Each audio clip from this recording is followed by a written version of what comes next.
All right, everyone, welcome. Good morning, afternoon, or evening from Paris, wherever you are, and welcome to our latest HAE office hours. My name is Philip Corino, and I'll be your host today. For those of you who are members of HAE, thank you for supporting us. For those of you who have not yet joined, please go over to harvardae.org and sign up. And for those of you who would like to sponsor our programming, please feel free to reach out to me or to Regina as we look to have some exciting programming ahead. So on to today's topic, the COVID-19 pandemic. I think we can all say it's radically changed our lives over the past year. In particular, the way that we work has dramatically shifted in a very short period of time. With a massive move towards telecommuting, businesses are facing critical strategic challenges that have a direct impact on the bottom line. In this time of anxiety and uncertainty, how can businesses best engage and motivate their employees remotely? How can they ensure productivity and thrive during this time of crisis? Here today to discuss this with me is Cveti Yotova, an expert in business strategy and a leader in the field. I'm delighted to be speaking to Cveti again, who recently joined us on our podcast series. Many of you may have heard her insights then, but if you haven't, please head over to harvardae.org or to any of the major platforms and look up HAE invites. Cveti and I are going to just housekeeping. We're going to begin with a short discussion, but we want to leave ample time for questions. Some of you have submitted questions in advance, and we will try to address them. And we will also open the floor up for questions from the rest of. If you have any additional questions afterward, we want this to be as participative as possible. So Harvard Business School alumna Cveti Yotova has a strong international practice in business development, strategy execution, and change management in multiple markets and industries, including many Fortune 500 companies. She has extensive experience in having led over 150 projects in the US, Europe, Asia, and the Middle East. After completing her studies at HBS, she focused on her efforts on clients from diverse industries, most of which operate, manage, or have valuations above 1 billion US. Her services also include pre and post M&A consulting on strategic alignment. Having a zest for helping early stage companies, Cveti has served as a co-chair of Harvard Business School's Alumni Angels of Southern California and on the global board of the HBS Angels community. Cveti, welcome back. It's a pleasure to speak with you again. Hi, Philip and everyone. Thank you so much. It's a privilege to speak again in front of the Harvard Alumni Entrepreneurs audience. I'm definitely looking forward to a productive conversation. Hopefully, we'll be able to provide tips and insights and some ideas of how to power through a crisis and also become more resilient and why not even become more successful after the pandemic ends. Sounds like a plan. So to start off, certainly as we look back over the past year, the COVID pandemic has massively disrupted when, where, and how we work. More people are working from home, which poses significant challenges for business and employees alike. Can you talk to us a little bit about what some of those challenges are? Absolutely. It has been devastating what has happened in the almost now more than 12 months. I recently read an article in Harvard Magazine where they called this the loneliness pandemic. It literally froze our lives, and all of us are very physically distant, but also emotionally helpless. There are a lot of challenges that came to the forefront with the pandemic, job insecurity, isolation. There are threats and concerns about safety and health. And this accelerated massive levels of anxiety and stress that led to a lot of fear, impacted negatively the mental health of people all over the globe. But to start with a message of optimism, I would like to again repeat the words of President Roosevelt, where he said that the only thing we need to fear is fear itself. So I find that very powerful.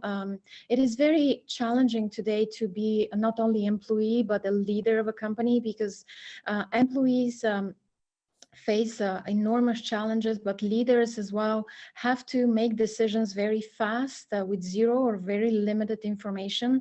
Still, nobody knows when the pandemic is going to end. And in addition to everything that has been happening in the last more than a year, now there is a set of additional problems that come from geographically dispersed teams and people working from home. There are a lot of business leaders that have come forward recently, like Reed Hastings and Satya Nadella, with concerns about the work from home model. I personally follow Marcelo Claure, who is the CEO of Softbank and also a chairman of WeWork. And in an article recently, he wrote something very interesting, that work from home was nice until it wasn't. And now everybody really feels like they're nonstop connected, but none of us is actually connecting. WeWork did a blind study across different job positions and industries, where they found out that work from home negatively impacted creativity, collaboration. And he wrote in the article that even he himself, he craves that place where he can go and be creative and collaborate with his teams. So it's extremely challenging, and leaders need to address that. And inevitably, in times like that, actually the conversation goes back to this elusive concept of strong company culture, these invisible set of rules that that we adhere to when nobody is watching us, because right now nobody is actually watching us, and strong company culture actually can help mitigate a lot of the risks that were posed by the pandemic. Interesting. So I think, I mean, we would agree we're at a pivotal moment, and it's a moment that really poses some new strategic challenges given the context. And many say that some of these trends in terms of remote work are going to stick. They'll stay once the pandemic subsides, which means more than ever there's this critical need for clear, dedicated leadership and strategy. But not so much as not as a nebulous kind of conceptual issue, but one that really impacts the bottom line. Can you talk to us a little bit about why this is so crucial? Absolutely. Like you mentioned before, we in the podcast talked in detail about how important having strong leadership is, and also having strong strategies, well developed, but also implemented. As we all know, a small percentage of well developed strategies actually get implemented. So we talked with numbers of how successful companies who have strong leadership and are definitely developing and executing strong strategies have seen their investors in such companies have seen tenfold return in their investments, or around 945% to be exact. The studies done by Dean Noria and Professor Gulati. There was another one, I'm just briefly mentioning these just to give some data, where Professor Ranjay Gulati and colleagues, they followed 4,600 public companies for 3 years before, during, and after recession, the latest 3 great recessions. And they found out that only of these very large companies, only 9% actually were better and stronger, more successful after the crisis ends. And what they found out is, in addition to having very committed and strong leadership, one thing was playing excellent defensive and offensive strategies simultaneously, which is very challenging. And just as a side note, I'm sure many of you here have watched the Super Bowl. We all remember fondly pre-COVID times when we had these excellent Super Bowl parties where we can gather together with our friends. And this year, Super Bowl 2021 was an epic game on so many levels, and it showed how important strategic and committed leadership is. But what stood out to me was when they asked Patrick Mahomes after the game, what made Tampa Bay Buccaneers so successful? And he said, well, they played excellent offense and defense at the same time. So this was after our podcast, and I thought that it will be very helpful to the audience to hear that, because it is equally challenging, it seems, to do this on the field and in business, but it inevitably brings excellent results. And in times like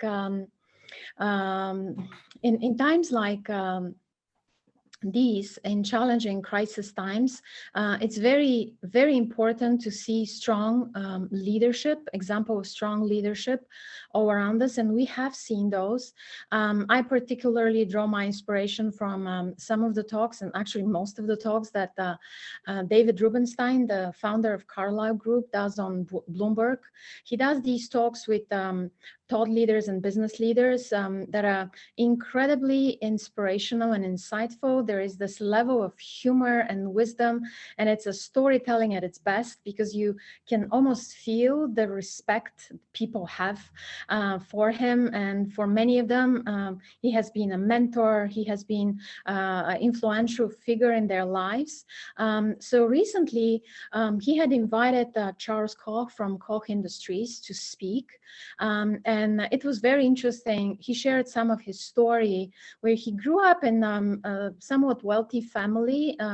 His father had a family business, but he definitely wanted to make sure that Charles was successful in his own right. So he went on to study at MIT, and then he became a consultant, management consultant. And then while he was having other plans for his career, his father called him saying that the family business is failing, and he was asking him to actually join the company and run it in any way he sees fit. So he did, and his father stayed true to his words. And what is very interesting is, he said in the very beginning, he drove from obviously the strategic management consulting roles that he had, and also draw inspiration from just life concepts and models that work in real life, good decisions, and also paid very close attention to draw inspiration and ideas and work with the people instead of stifle them in the teams. So it turned out that this concept, and they developed internally a very interesting framework that it turned his family business, which was, I believe, around 12 million revenue business, to 120 billion-dollar conglomerate today. So he speaks a lot in the talk about how they did this. And again, another focus on the conversation was his new book that is called Believe in People, Bottom-Up Solutions for a Top-Bottom World, where he focuses a lot on including your employees and making sure that you source ideas when you're going through challenges, to make sure that you can power through with the help of the employees. So strategic leadership is very important. Very good strategic frameworks are extremely important. I already touched upon on the balanced scorecard, and I can again talk for hours, and in additional conversations, happy to explain more about the framework. But I have to say, the mentorship and the guidance and the friendship of Professor Kaplan has been instrumental in my career. And he had some very kind words to say about our podcast, and shared an article with me that is called Balanced Scorecard Reimagined for the ESG Era. where, I mean, I'm not surprised, true to their core, since inventing the framework 3 decades ago, now they included a component for the ESG era, which I find, even without being fully in detail familiar with it, I'm pretty sure that knowing the framework very well and how they have developed things in the past, I'm pretty sure it will be very helpful, because ESG is here to stay. This conversation is going to be instrumental for the next decades, and companies are really struggling to include this component, because accounting systems and reporting systems are all built around the financial targets and revenue, and now when you have to talk about environment and nature and social, they're challenged, and I'm pretty sure this will be a very cohesive way to deal with these challenges. Another really interesting example of prime leadership for me recently was, I'll just go back a year ago, when I think it played in front of all our eyes how hard Carnival was hit by the pandemic. So they had the largest outbreak of 700 confirmed cases on a ship. And then they had 3,700 people quarantined at a Japanese fort. It was a nightmare. Several people died. It was such a tragedy. A few weeks later, they had another 21 confirmed cases on a ship off of the coast of California. So again, a huge tragedy from a business standpoint, a nightmare to deal with. So recently, watching a Bloomberg conference, I actually watched the CEO Arnold Donald, who mentioned that they raised recently $19 billion to support their strategic vision, to support making sure that they didn't want to lay off massively their employees, to make sure that even if it takes way longer than they expected, that they will be able to provide for employees. He shared the nightmare it was to make sure several hundred people, guests and crew, were able to be brought home safely when countries were shutting down. So none of us have crystal ball, right? We don't know what's going to happen in 5 or 10 years with the cruise ship industry, but that's a very dedicated leadership. And we had the privilege at, in LA, few months before the pandemic, a person from the leadership of Carnival, the president of Princess Cruise, Jan Schwartz, she was our first guest at the Leaders with Purpose events, and she was magnificent and shared so many life lessons with us. But in addition to that, both her and her husband Rob, HBS alums, and they committed. It's very interesting when you meet people and leaders like that, they usually care a lot about the community and giving back. So they committed to raise a $1 billion fund to fight mental illness. So I always like to share prime examples of leadership, of people who really care about the companies, about the environment as well. Yeah, absolutely. No, thank you. So with in terms of engagement, in terms of motivation, I think this must be, I mean, a huge topic. And I know we discussed it during the podcast. With so many teams working remotely, how can leaders best engage and motivate? Yeah, that's a very interesting, it's a great question, and it's a challenging again. It comes down a lot to inspiration and empowerment. And there is this story of Thomas Edison I heard about lately that was very, very inspirational for me, and it speaks about the power of empowerment. Thomas Edison, as a kid, brought home a letter from his teacher to his mom. And when he asked his mom what the letter said, she said that the teacher said Thomas was such a creative, exceptionally intelligent kid that the school couldn't provide any more resources for him, and he had to be homeschooled because he was a true genius. Fast forward several decades later, his mom passes away, and in her belongings, he finds a letter, this letter from the teacher, where it says that Thomas Edison has very serious learning disabilities, and the school can no longer offer him to be their student, and the only option is for his mom to homeschool him. So he wrote this in a kind of a thank you note and a message to his mom, and her love and her power of empowerment to turn a kid with learning disabilities into the genius of a century.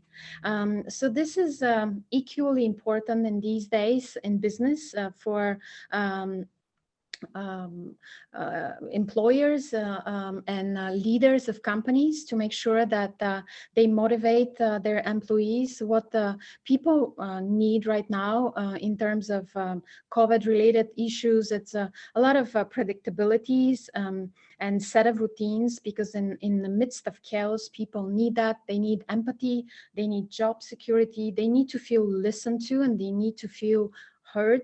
But it's very, very important to go back to the human connection, go back to really again, going back to Brené Brown's work, be able to get to know your employees and connect with them, listen to them. And in times when they have very high level of anxiety, make sure that you provide this free space and safe space where they can feel motivated and also be able to perform at their best. This is extremely important. I touched upon a little bit during the podcast on this, but I started in the beginning of my own consulting career doing these one-on-one conversations with the entire team that I found transformational. And this is a process where you go one-on-one with the employees, confidential, no disclosing information, no stirring the pot, and just go through a set of questions to figure out the mission and values and vision of the company, but also source ideas.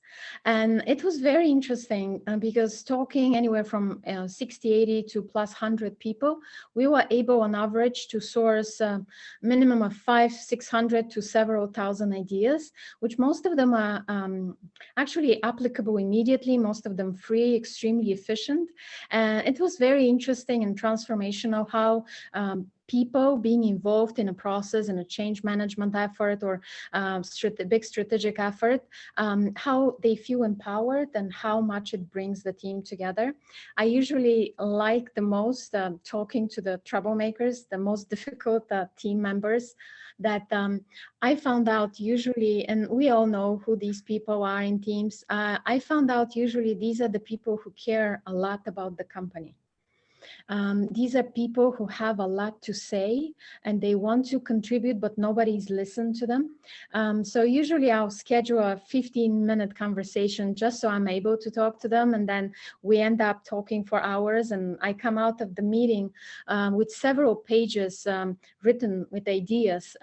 So I highly encourage to talk to everyone across the board. And of course, simultaneously, a very, very important part is to talk with the C-suite. These same conversations done with the C-suite, because usually if the company is struggling, there are some roadblocks, be it decision making, be it something else. I found out in my consulting career that the root of all challenges and solutions are ego and political dynamics. And I very much enjoy working with C-suites because I like learning life lessons and wisdom from people who are very successful, who really have contributed a lot to the company. And it's very interesting because, you know, most of the time, people know something needs to be done. They most of the time know what needs to be done, and for whatever reasons, it's not being done. And when you approach subjects like that, you have to be very, there has to be a lot of balance, and you have to be very careful to approach this with respect, to make sure that they feel there is no agenda being pushed, because in general, even if there's some difficult C-suite members, it's never malicious. I've never found out. It's usually they want to do the best for the company, but they're very strong-willed with a lot of ego, and they believe their way is the best for the company, right?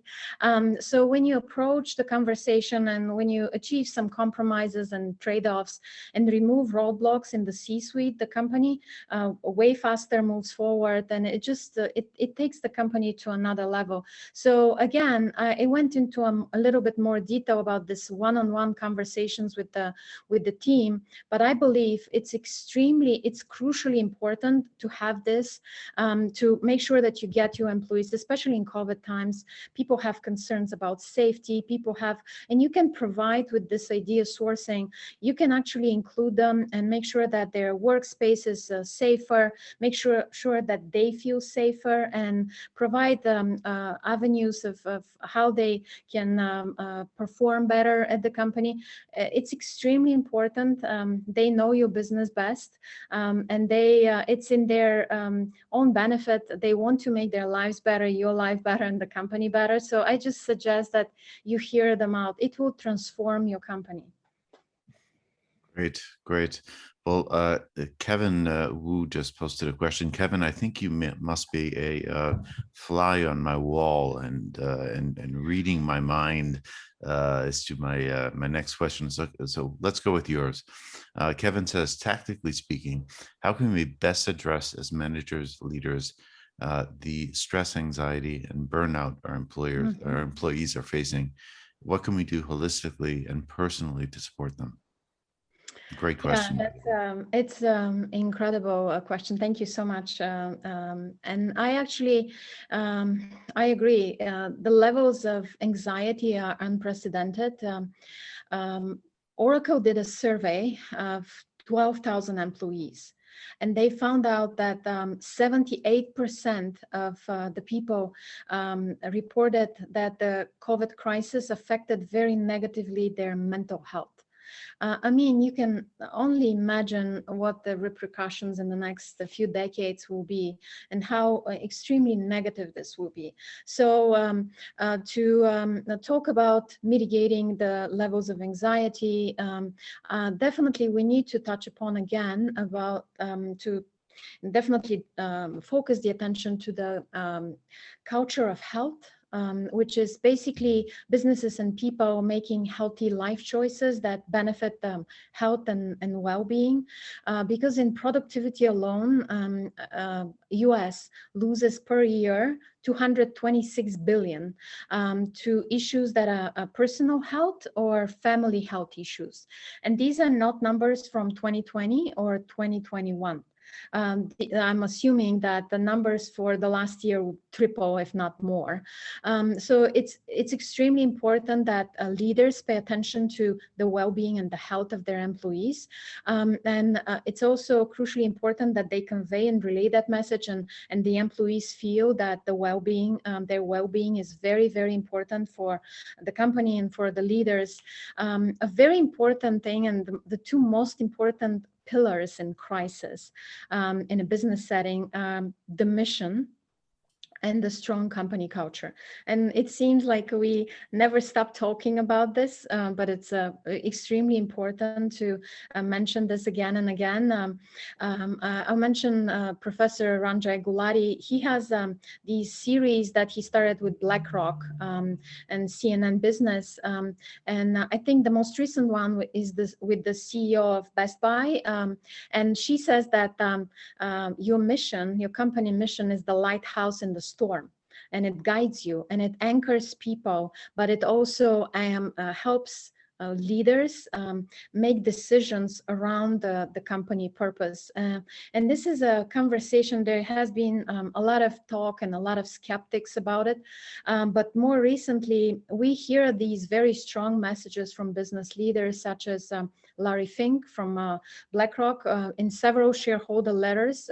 He talks a lot about the company culture, how much they have invested in their people, how there are more than 16,000 employees, and the strong company culture is the reason why they can be ahead and meet clients' expectations and be a very successful company. And he talks about something very interesting, that the future of profit is purpose.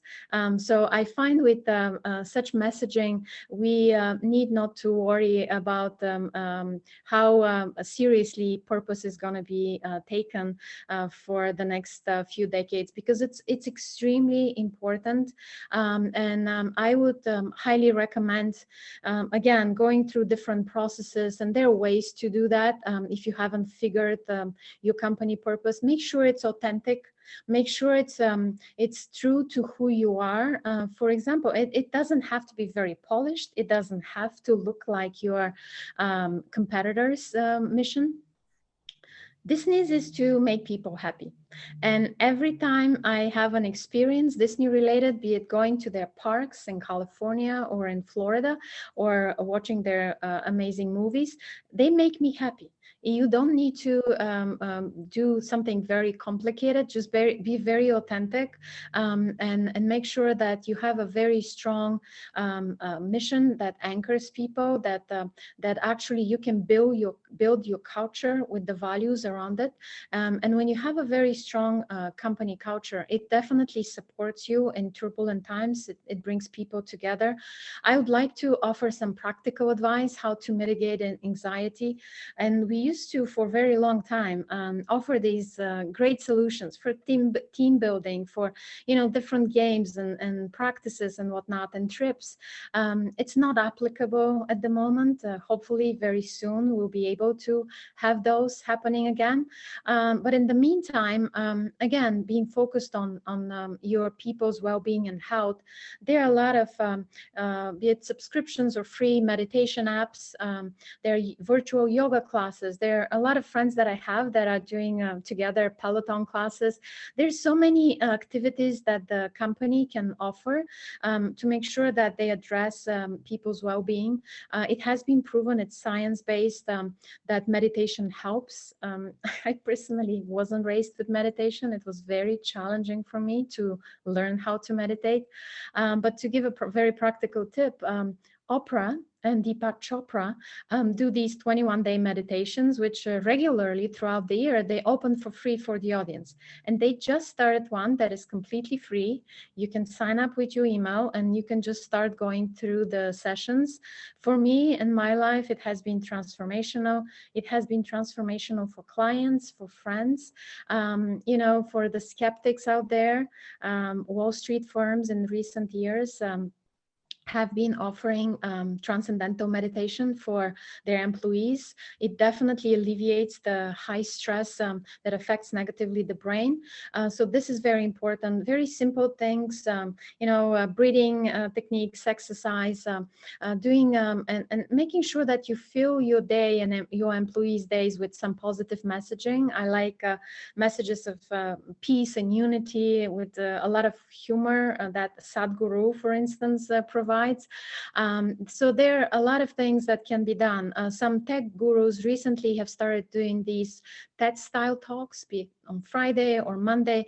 We had a wonderful case study organized by HBS with the CEO of Moderna, Stéphane Bancel, where he was talking about his every morning at 8:30 he does team meetings, which I'm sure he definitely brings this messaging of hope and optimism. So I think those are very important, extremely important topics to include when you want to mitigate the risk of a high level of anxiety in new employees. Thank you. Thank you. Well, and you must have been channeling Denise. Denise, hi. Nice to see you here. Denise has a comment. Some companies are starting to deploy technology to support employees, and in particular as regards to burnout. Virtual reality. There are commercial products now available. Thank you, Denise. So one last question quickly, and then I'd like to open it up at 40 past for some more questions. We do have one already. What are some concrete steps that business leaders can take in terms of strategy and then also in terms of execution? Yeah, the concrete steps definitely, as far as the leaders, set the bar high, communicate, be extremely visible, be there for your employees, be authentic, be transparent, but also make sure that you're optimistic. So there is this message of optimism. Choose carefully strategic framework, definitely have one, maybe one that you have used before, because having a map is better than having no map. Ideally build around your purpose. It's so important question. We all have read the books of Professor Bill George and Finding Your True North personally. It's equally important to have your true north as a company and build your strategy and take decisions around that.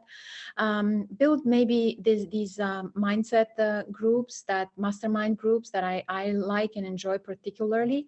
If it's a creative solution for a challenge, include people across the board, include the CMO, a salesperson, include the person at the reception who takes the calls.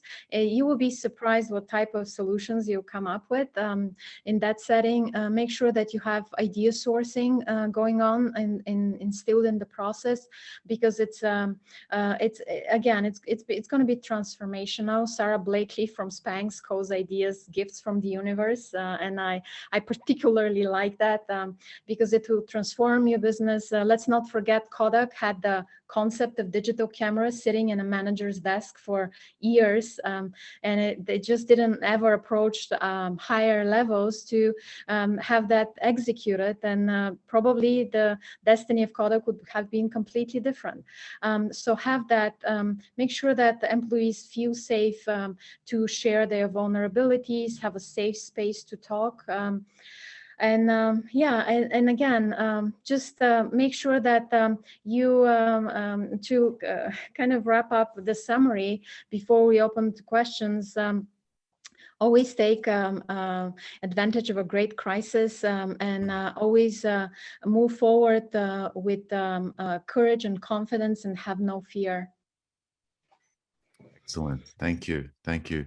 So we have a question, and Regina, thank you for mentioning that. HAE does host a meditation session every Friday. Oh, yeah. It's free. You can all join.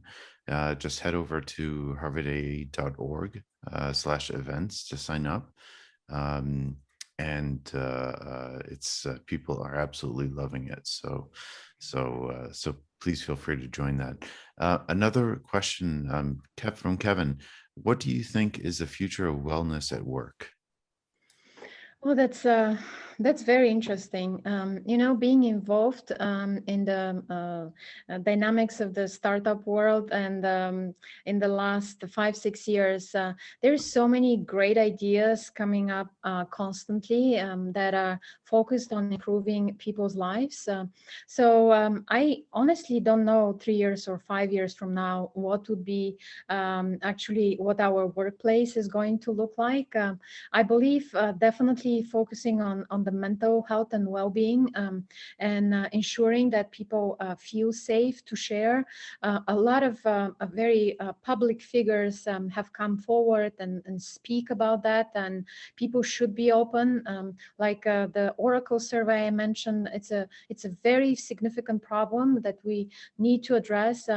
We need to address like the physical also well-being. The meditation app is great. Maybe focus more on, I know a lot of the tech giants, they offer free buffets and dinners and luncheons and whatnot. And I've been to some of those in California, and it's lovely. I think that the biggest lines were in front of the ice cream machine. So perhaps offering more healthy life choices, that would be very important. But I also think general improving the dynamics in firms, making the environment more collaborative, making sure that people bring their best self, and because onboarding costs on top of everything else, they're significant for companies. So when you provide an environment where people want to stay and provide this strong performance-driven culture, it's going to be essential. So make sure you create that safe environment where people bring their best self. Excellent, excellent. There's a pre-submitted question that we received, and this could be a charged one, because I know you devour books and articles. I do. You absolutely, yes, I know you love absolutely. So the question is, what are your favorite sources of strategic thinking? Websites, authors, articles, books? I tend to really, an excellent question. Thank you very much. I tend to really enjoy reading biographies and autobiographies. I find one of the best strategic book, very interesting, I know, and strange probably. It's Lee Iacocca autobiography. He talks about solving strategic challenges in his work that stayed with me for many, many years after I read the book. So the hard thing about doing hard things, I'm not sure if I'm quoting it right. The Ben Horowitz book is very, very, very good that I really enjoyed reading. But I have in my, definitely in my list, kind of a wish list. I've bought them and I haven't gotten to them yet. Bob Iger's book from Disney. I think it's called The Ride of a Lifetime. I think he gives a lot of really interesting. I started reading it, but I haven't finished it. They're excellent business books that I think people can drive a lot of inspiration from.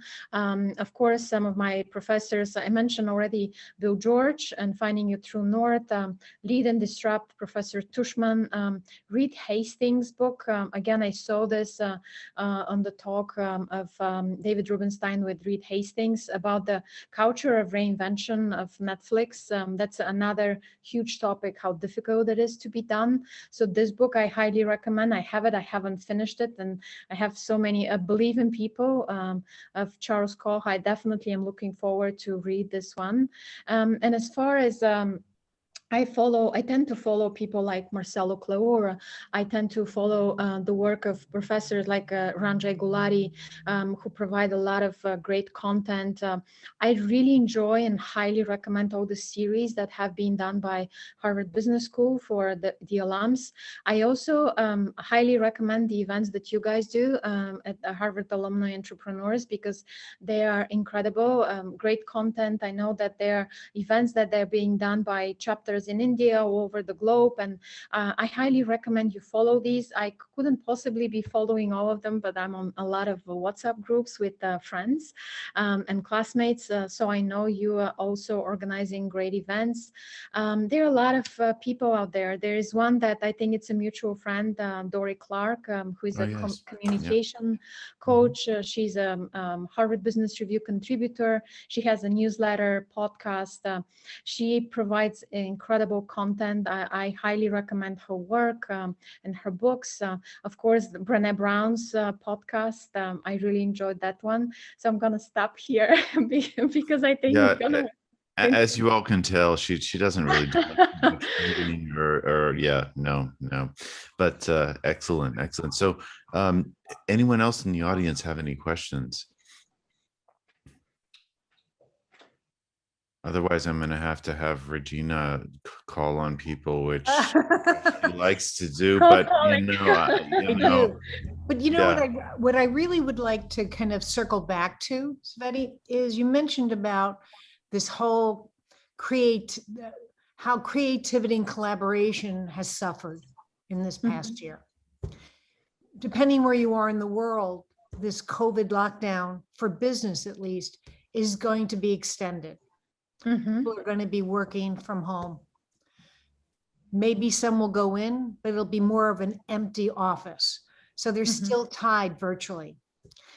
Given this phase 2, that really reflects phase 1 in many ways. How do we start nurturing creativity and collaboration so we're not multitasking through a Zoom call, so that we feel engaged, so that we feel that those aha moments that you have when you're in person are starting to bubble up again? Oh, that's an excellent question. I think that whoever has the answer to this question is inevitably going to win a lot of business awards, right? It's time when it's safe actually for leaders and employers to say, I don't have the answers. Be very authentic. Make sure that you relay the message that the company, we're gonna get through this. We're gonna make it, but I don't necessarily have all the answers. So let's cook the answers together. And in a way, I mentioned the mastermind groups or having again, I highly recommend having, as far as the one-on-one conversations for ideas, even for that, for what you just mentioned, right? For kind of bringing teams together, even for things like that, to get an external consultant. Many companies have worked already with consultants and they feel comfortable with them. So it could be a external consultant they have worked with. I highly recommend external consultants because in this case, it brings that bartender syndrome and people can share. And also there is no agenda, right? But it can be done also by HR. Just making sure that your HR or somebody dedicated to the task spends some time with people from across different positions and talk to them and get to figure out where they are, their levels of anxiety, and maybe some ideas of how they can make the workplace better, right? And how can they have, again, these ideas for virtual, but still like not being connected, but not connecting, actually feel that we are virtual, we're working virtually, but we're connecting, you know, we're sharing ourselves. Maybe there was a exercise a friend of mine in the Bay Area they were doing with the teams when they were starting. I think they were called rose thorns or something. Challenges. Every important meeting they were starting with challenges, personal, very personal challenges that they were experiencing through the pandemic, and people start sharing. And when you start sharing that, you feel safe, but you invoke also empathy. And when you open that up, it's like a channel and a floodgate. Inevitably, there will be some good ideas that will come forward. And to your question, I always like to give practical ideas, but sometimes companies are very specific in the setting and the different teams. So maybe sometimes it's best to be ideas that have come from the team, and maybe they address challenges that they've had in the past of how to do this and how to do it in the best way possible so the teams are engaged. I hope this answers somewhat your question. Well, what's great about it is that you put a frame to it. And, you know, we talked earlier about how strategic leadership is really a ground up, you know, process. And I think that it's not to say we don't know about these approaches, is that we need to hear them. I love this concept of the bartender syndrome. You know, and it could also be the hairdresser syndrome. It could be, the yeah. elevator operator syndrome. Yeah. I mean, there are these people who become sounding boards in our lives that, you know, the cab drivers, Uber driver, fill in the blank. But I think hearing it again and through your eyes is really helpful, because I think we're a little stymied by this. Yeah, I have, and also I have had situations where I've worked with a company in healthcare where it was a year out, not out, but before the Obama healthcare would come into effect. So nobody knew what was going to happen to their particular business. Maybe they were going to be out of the business in 18 months. So it was very challenging, scary time. People were very anxious. They didn't know, literally coming to my office and crying, not knowing if they will be able to pay their mortgage or their kids' tuition at school. These are very serious, important topics, and very we all can relate to them. So when you deal with that level of anxiety, people really mostly want to be listened to and heard and contribute in some way with ideas of how to offer solutions. So I want to extend this to our particular community. So a lot of what you've been talking about were companies, they're established, you know, they have an HR department. That's usually an indication that they're reasonably established. Startups don't usually have HR departments. How do we take your point of view and help startups, right? Because it's a stage that so many things are happening at the same time. To step back and take these lessons to heart is challenging. Absolutely. I actually am very passionate about anything startup related, especially given my work with the Harvard Business School Alumni Angels. I really like when there are efforts in terms of supporting startups Marcelo Lower, whom I mentioned, they recently announced a $100 million fund to help Miami-based startups. So there are initiatives that are tailored towards the innovation and creativity of startups. My work, primarily the consulting work, has been with more mature companies, because the truth is startups, it's very difficult to offer them 3 to 5 year strategy. They pivot and they change within 6 months. It's completely different scope. Perhaps 80% of the team is no longer there.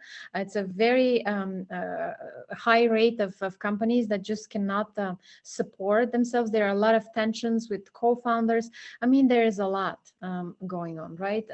But I like the spirit. I like the innovation. I like the entrepreneurship of startups and the new ideas that are brewing. And people, unlike more mature companies, they don't feel stifled in startups. So this notion of just go and talk and share idea and pivot of what new products or services we can offer given the pandemic is extremely important. So if it's a startup that has a solid background, meaning committed founders, they have some good mentors and investors that are committed to their success. They provide not only the funding, but they also provide connections. They provide insights. They provide, let's say, most of the angels that we have in Southern California.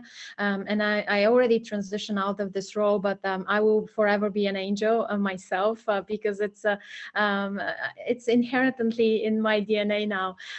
So most of the angels are very successful. Some of them retired at C-level position people that hold also board positions. So they can open doors for them in so many ways. So this is very important to have.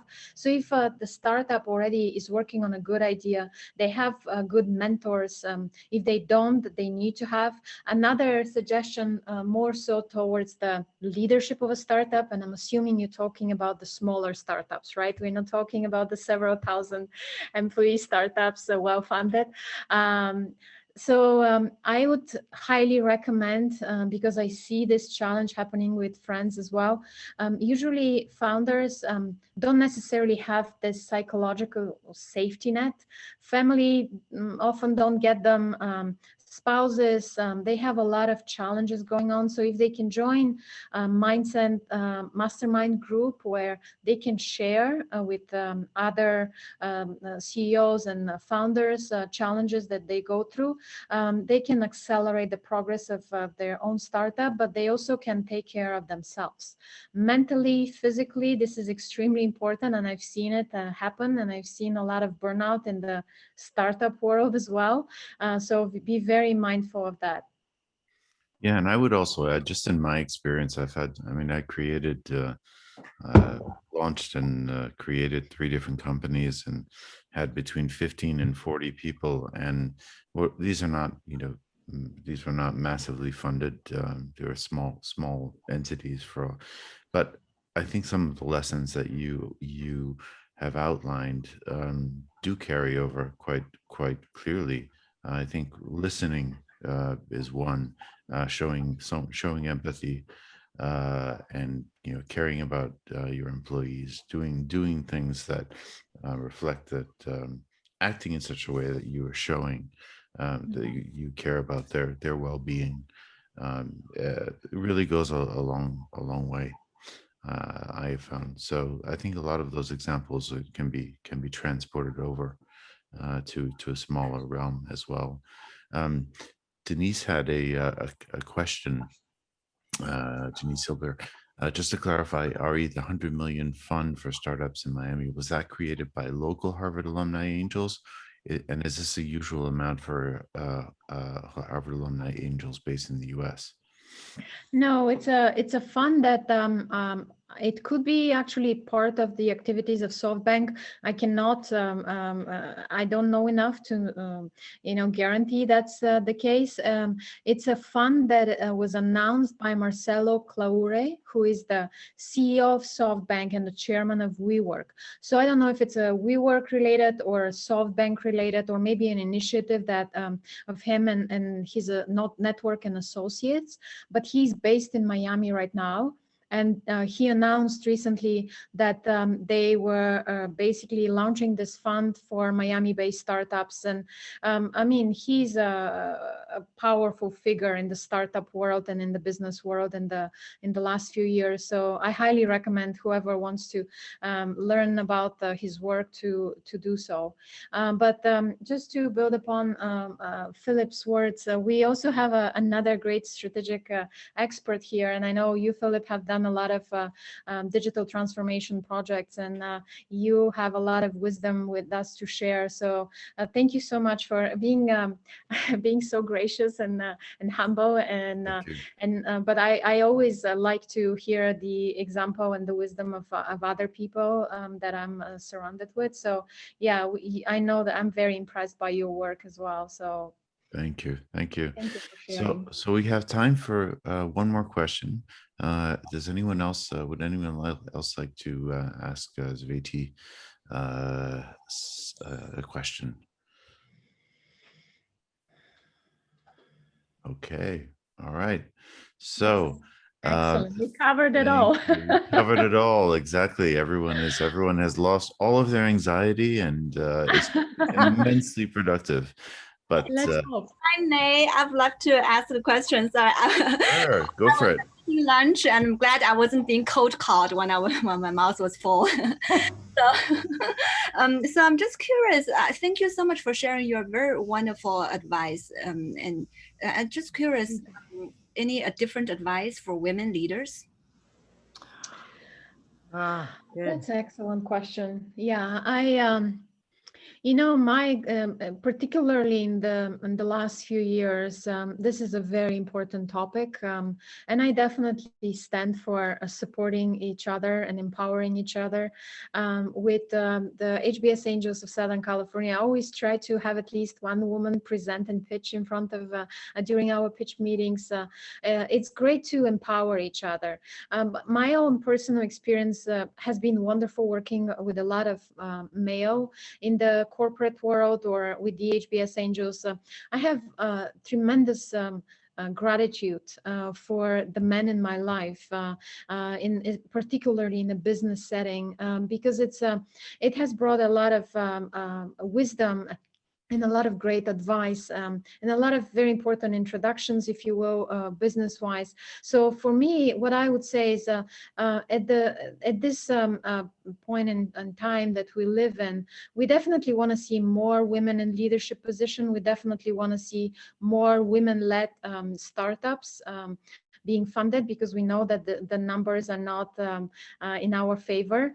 But we also, the reality is that the majority of the people in the corporate world in leadership position are men. And if we approach, how should I say, the interaction with a lot of respect, with a lot of really genuine interest to learn, to become their mentees, if you will, I think if we approach this conversation with more balance rather than, how should I say, there is this notion that we see sometimes men as our enemy, and it's not the case. It really isn't. Actually, they are, most of them are great cheerleaders for women, and they really want to support us if we actually speak up and ask for help, and ask for guidance, and ask for mentorship. So this is an advice that I would give to women. First, empower each other and support each other, and ask for advice and mentorship for other women in position around you. But also, don't perceive men in leadership position as a threat or as the enemy. I think we are better and stronger when we are together, when we work together. So that's a kind of a advice from the heart that I would give in this moment. I hope it resonates with you, and I hope it helps. Yeah, that's excellent. Wonderful. Thank you. We need more allyship. We do. Wonderful. We have one last question, and then we'll wrap up because we're 1 minute over here. Gonzalo asked, could you please repeat the name of the entrepreneur you referred to in Miami and the name of the first one, Charles? There was Marcelo and Charles, right? Yeah, so Marcelo Claure, he is, I specifically actually looked up how to pronounce his last name because it was challenging. I think it's Argentinian, it's Yeah, South I think it's American. So Argentinian. I believe the right pronunciation is Claure. It's Claure. That's the last name. Oh, It's okay. Marcelo. Mhm. And then, I mean, he's a very, very significant business figure in the business world. So you'll find a lot interviews and things, and I'm sure you'll find information about the fund as well.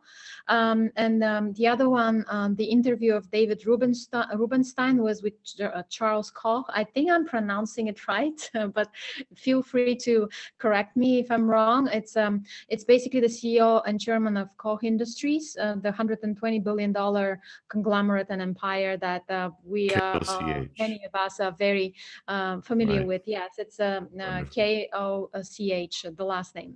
Wonderful. Cveti, thank you so much. Really, it was so enjoyable to listen and to hear your insights, and really appreciate your time once again. And thanks for joining us. Thank you so much, Philip. Thank you to you and Regina for organizing these great events. It was a privilege. And again, to wrap up on a positive note, here's hoping we're looking at a better tomorrow. I love it. Okay. Thanks everyone for joining. We'll see you Thank soon. you. Take care. Bye-bye.